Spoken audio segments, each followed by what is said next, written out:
Fuse और बरक़ात जो है वो आप तक ज़रूर आए। अल्लाह ताला आपकी मुश्किलात को आसान करे, अल्लाह ताला ये आपकी इबादत को कबूल करे और आपकी इबादत और दुआओं के सदक़े पाकिस्तान की मुश्किलात हल हो। और वो जो अडयाला में बैठा हुआ है ना, जो जिसको हम आहिस्ता-आहिस्ता भूलते जा रहे हैं और जो अब हमसे शायद हमारा नाम भी नहीं ले रहा, अपनी बहनों को पुकारता है, अल्लाह ताला उसकी मुश्किलात भी आसान करे। आज मैंने जुमेरात है, 19 फरवरी है, यकम रमज़ान है, 8 फागन है।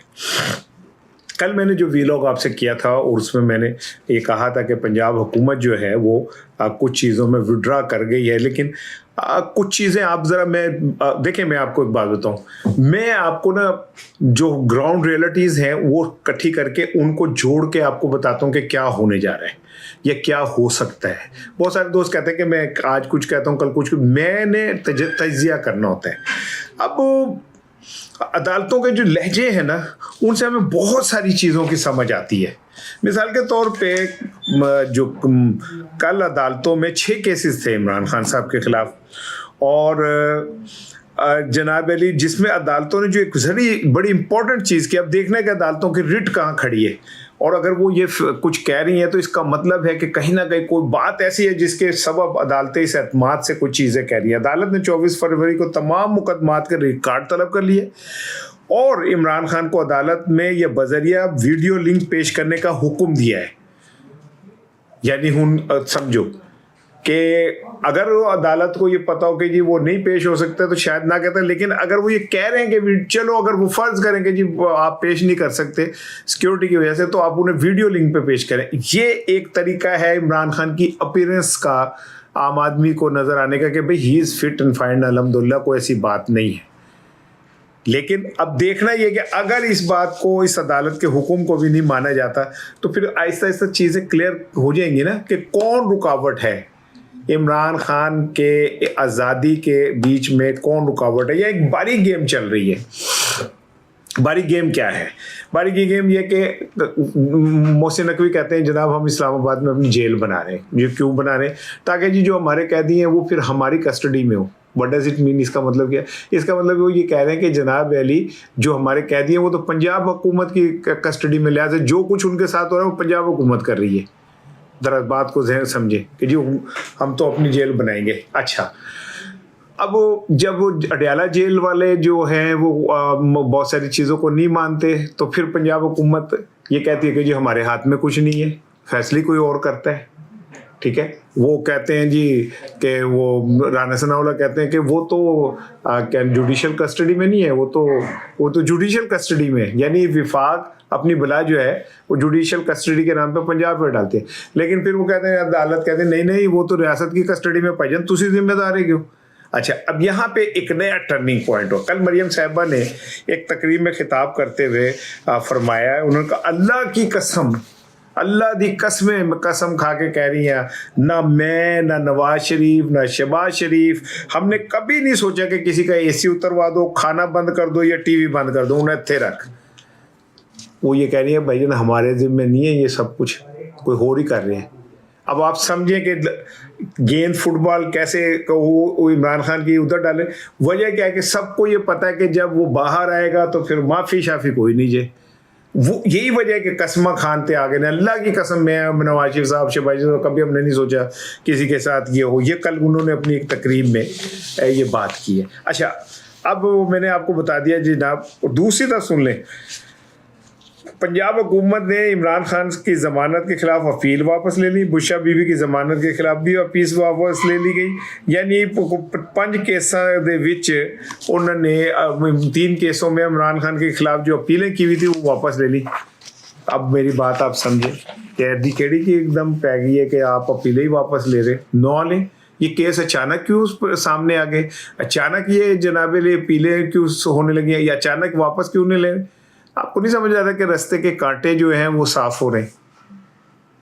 अब राना सनाउल्लाह की बात तो आपको याद है, उन्होंने कहा जी भाईजान वो तो ओ ईमानदार से 2 दफ़ा गए हैं, 1 दफ़ा तो गैर मुल्की भी गए, उसने किसी की बात नहीं सुनी। अब एक और भी वजीर मुमलिकत है अकील मलिक साहब। अकील मलिक साहब ने अब्दुल मालिक के शो में क्या कहा? उन्होंने ये तो कहा कि जनाब हम तैयार है, वो तैयार ही नहीं, गल ही नहीं सुनता साड़ी। आकर किसी ने वो क्लिप देखा हो जिसमें अकील मलिक साहब कह रहे हैं अब्दुल मालिक के शो में कि जनाब अली हजूर वाला, हम उनसे बात करना चाहते हैं, वो हमसे बात ही नहीं करना चाहते। अब जो लोग पिछले कई दिनों से मेरे दानिशवाड़ जो थे, वो जो ये लगे थे इमरान खान एनआरओ मांग रहा है, एनआरओ मांग रहा है, उन्होंने कान फड़ा देने चाहिए थे। अभी यहाँ लाहौर में सर्दियाँ तो इतना तेल नहीं निकलेगा, किसी गर्म ममालिक के चौक में खड़ा करके उनका कान पकड़ा दें, ए एनआरओ ले रहा है इमरान खान। तुम्हारे वजीर कह रहे हैं भाईजान तो हमारी बात ही नहीं सुनता, एनआरओ तो दूर की बात है।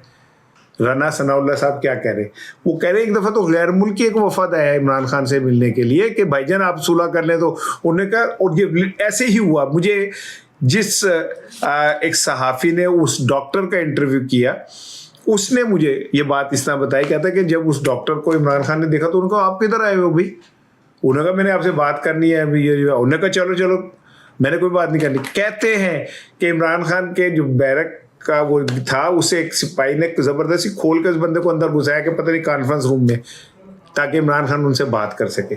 और इमरान खान ने कहा मेरे को भूल जाए कोई एहो जी गल, कुछ नहीं जोड़ा, और वो भी वापस चले गए। ये जो इस तरह की ऑफर है, वो जो एक वो आए थे साहब जो कह रहे थे कि हम $1 अरब पाकिस्तान में इन्वेस्टमेंट करेंगे और जनाब अली इमरान खान को छोड़ दो, वो कहाँ चले गए साहब? वो महल $1 अरब इकट्ठे ही नहीं हो सके उनसे, और थोड़े से पैसे मुझसे ले लें, मेरे पास भी तो वादू पैसे है ना, मैं दे देता हूँ। भाईजान ये सारी चीज़ें दो नीम उसकी ठोकर पे सहरा हो दरिया, सिमट कर पहाड़ उसकी हैबत सिखाई, ये गाजी ये तेरे पुरस्रार बंदे जिन्हें तूने बख्शा ज़ोक़े गदाई। ए ने हो कि जो शख्स जेल में यार आँख गुआ बैठा या आँख का आर्जा ले बैठा, जो शख्स एक शहजादों की जिंदगी गुजारता था, और जेल में आप कह सकते हो नशा है, उन्होंने कहा पिया तोड़ा, और जो वो जी खौफ खाता है छोटी तंग जगह से, ए पिया तोड़ा, वो एक दिन अकेला नहीं रह सकता, ए पिया तोड़ा।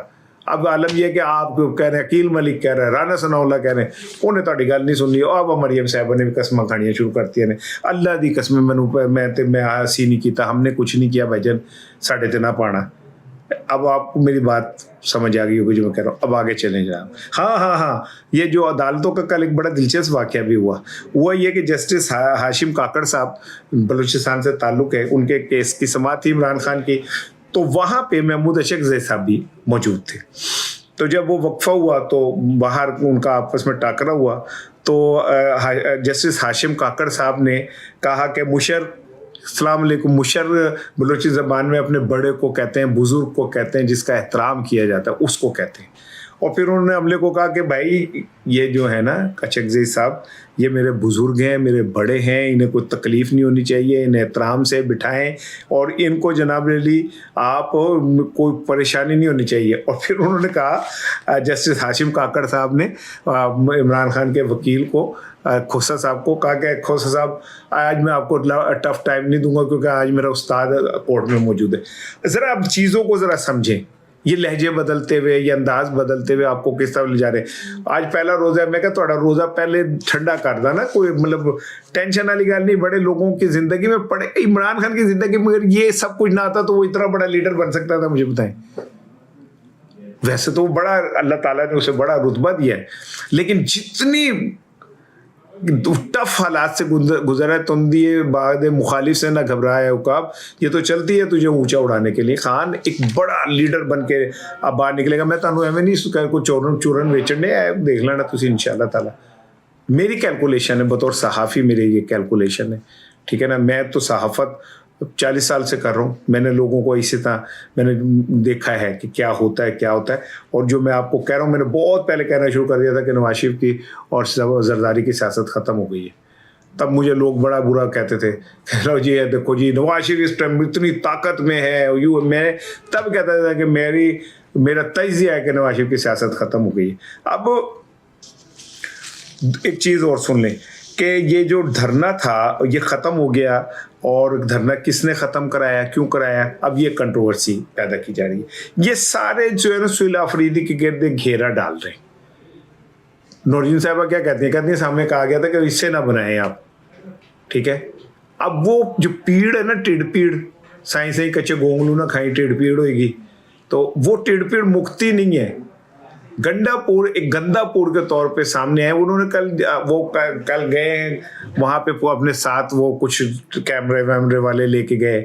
वहां जाके उन्होंने कहा जी धरना क्यों खत्म हो गया? कहते जी मैं तो आया था धरने में, धरना खत्म। इतना मासूम है काके मुन्ने, आपको पता ही नहीं है भाई कि धरना क्यों खत्म हो। धरना खत्म ना तो धरना सुहेला अफरीदी ने की दिया था ना सुहेला अफरीदी। अब सुहेला अफरीदी की एक बारीक पोजीशन समझे, वो एक सूबे का चीफ एग्जीक्यूटिव है।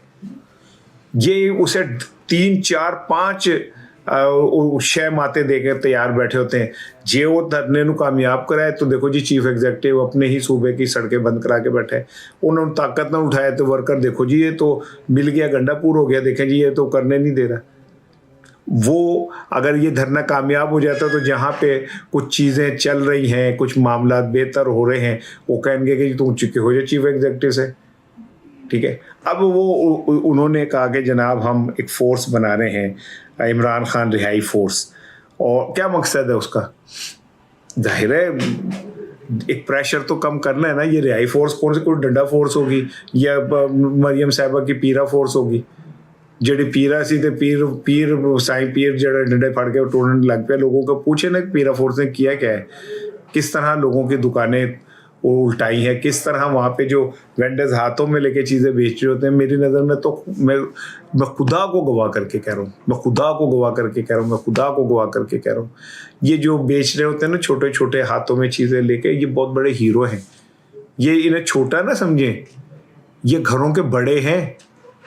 आप उन्हें भगा रहे हैं, उनको कर रहे हैं। बहरहाल मैं वो गल कितने चली जाती है, मैं फिर वापस होती आना है कि ये उसको फंसाने के लिए, तबाह खराब करने के लिए सारा कुछ हो रहा है। लेकिन वो उसके पीछे भी एक तरफ बहुत सारे जो लोग हैं जिन्हें जेडे उन्हें खराब करना टूर, उसके पीछे भी कुछ दिमाग ऐसे हैं जो उसे ठंडा खिलाते हैं, लेके चलते हैं, समझाते समझूते हैं उन्हें। ये 12 इससे तो निकल आया है, ईद के बाद का दे दिया। लेकिन मुझे ऐसा लगता है कि इससे पहले ही कोई बड़ा काम कुछ ना कुछ होना है। ये मैं खाली हवाओं में नहीं कह रहा, मुझे फिजाओं के अंदर जो महसूस हो रहा है वो ये है कि कोई ना कोई बड़ा काम अदालत के ज़रिए हो जाए, और होगा भी अदालत के ज़रिए। मैं किसी और तरफ नहीं, अदालत के ज़रिए ही कुछ ऐसा हो सकता है जो किसी की तवक्को ना, मेरी तवक्को है, किसी की हो ना हो मैं कह नहीं सकता। आखिर में ये कि लाहौर से बड़े गिले हैं, शिकवे हैं, सारा कुछ है, तो इसमें कोई शक नहीं है कि लाहौर में जिस तरह पुलिस ने पीटीआई के वर्कर्स के साथ किया, मैं चूँकि लाहौर में रहता हूँ मुझे पता है। मैं ऐसे लोगों को भी जानता हूँ जो फुटपाथों पे सोए क्योंकि उन्हें घर में सोना मुमकिन नहीं था उनके लिए। और फिर जिस तरह उनके साथ किया गया, उनको उठा लिया गया, कई महीने उनको इन्वेस्टिगेशन में रख के टॉर्चर किया गया, पैसे तबाह हो गए, उनके कारोबार तबाह हो गए, वालिदैन डर गए अपने बच्चों को बाहर निकालते हुए कि नहीं तुमने नहीं जाना। बच्चे डर गए कि हमने अपने साथ वालों को क्या देखा, उनके कैरियर तबाह हो गए।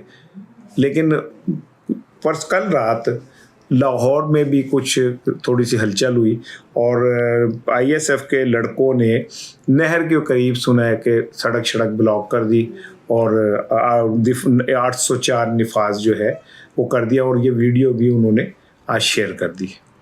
अब लाहौर में अचानक ये वो अटल खड़क गए कि है लाहौर में अगर ये इस तरह की चीज़ें होने लग गई थोड़ी तो किसी कम पुट्ठा ही ना पै जाए, क्योंकि आपकी राजधानी तो इसी पे कायम है सारी, कि लाहौर में कोई कुछ नहीं होना चाहिए, पूरे पाकिस्तान में भाਵੇਂ कुछ हो जाए।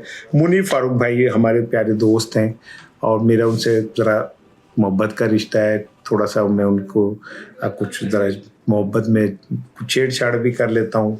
वो भी खैर एक नफीस आदमी है, वो ज़रा गुस्सा भी मेरी बात का करते हैं, लेकिन कभी उन्होंने मेरा ख्याल है दिल में नहीं रखा।